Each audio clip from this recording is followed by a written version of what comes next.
एक गांव में रिमशा नाम की लड़की रहती थी। रिमशा के माता पिता की कुछ अर्सा पहले ही रोड एक्सीडेंट में मृत्यु हो जाती है। उसके बाद रिमशा को किसी ने सहारा न दिया। रिमशा रोड पर हार बेचने बैठ गई। अगर हार सेट बिक जाते तो रिमशा तब कुछ खा लेती, अगर ना बिकते तो रिमशा को भूखे पेट ही सोना पड़ता। ऐसे रिमशा अपनी जिंदगी गुजार रही थी।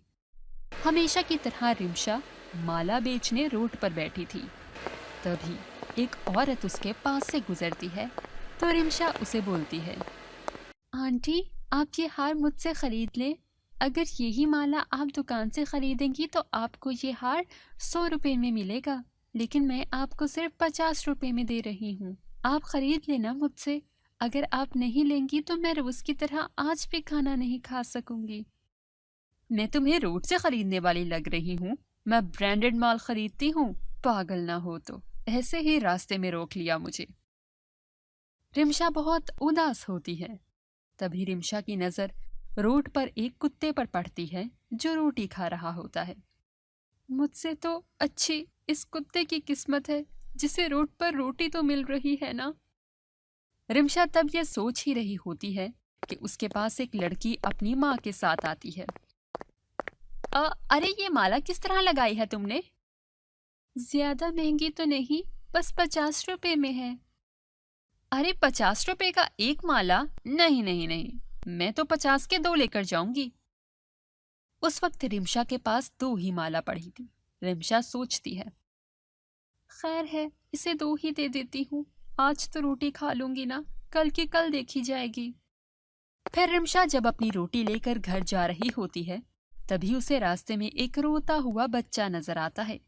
रिमशा बच्चे के पास जाती है। क्यों रो रहे हो? तुम्हारे माता पिता कहाँ हैं? पता नहीं, मेरे माता पिता कहाँ है? मैं कल का भूख से इधर उधर भटक रहा हूँ। मैं अपने चचा चाची के पास रहता था, कल उन्होंने मुझे अपने घर से निकाल दिया है। रिमशा बच्चे की बात सुनकर समझ जाती है कि उसका भी मेरी तरह कोई नहीं है। रिमशा उस बच्चे को लेकर अपने घर चली जाती है। घर पहुंचकर दोनों मिलकर एक साथ खाना खाते हैं, जिससे दोनों का गुजारा हो जाता है। तुम्हारा नाम क्या है और चचा ने तुम्हें क्यों घर से निकाला है?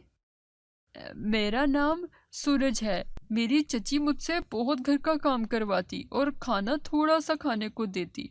कल सुबह मेरी आंख नहीं खुली, जिस वजह से मैं चची का काम नहीं कर सका। इस वजह से उन्होंने मुझे घर से ही निकाल दिया। ये बोलकर सूरज रोने लग जाता है। सूरज, रो नहीं, तुम्हारी बहन है ना अब तुम्हारे पास।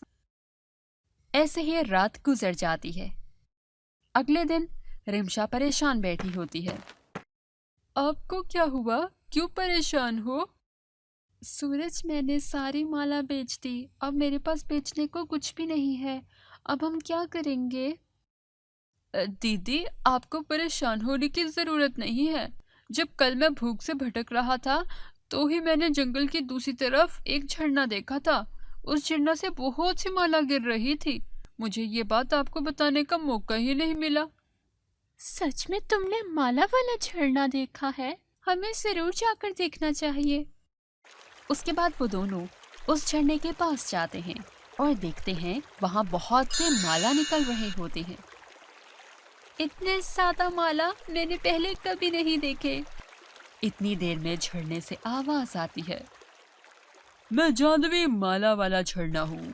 मैं ये जादुई माला सिर्फ उसे देता हूँ जो ईमानदार होता है। तुम अपने बारे में बताओ ताकि मुझे तुम्हारे बारे में मालूम हो सके। इतनी देर में सूरज बोलता है, जादुई झरने, मैं रास्ते में परेशान था तो रिमशा दीदी मुझे अपने घर ले गई और अपने भाइयों की तरह मेरा ख्याल रखा। अक्सर रात को खुद खाना नहीं खाती थी, लेकिन मुझे अपने हाथों से खिलाती थी। मैं समझ गया कि रिमशा कितनी ईमानदार लड़की है। मैं तुम्हारी मदद करने के लिए तैयार हूँ। रिमशा और सूरज बहुत खुश हो जाते हैं और रिमशा वहाँ से माला उठाकर दे जाती और खुद और सूरज को खाना खिलाती। इस तरह वो दोनों खुशी खुशी अपनी जिंदगी गुजारने लग पड़े।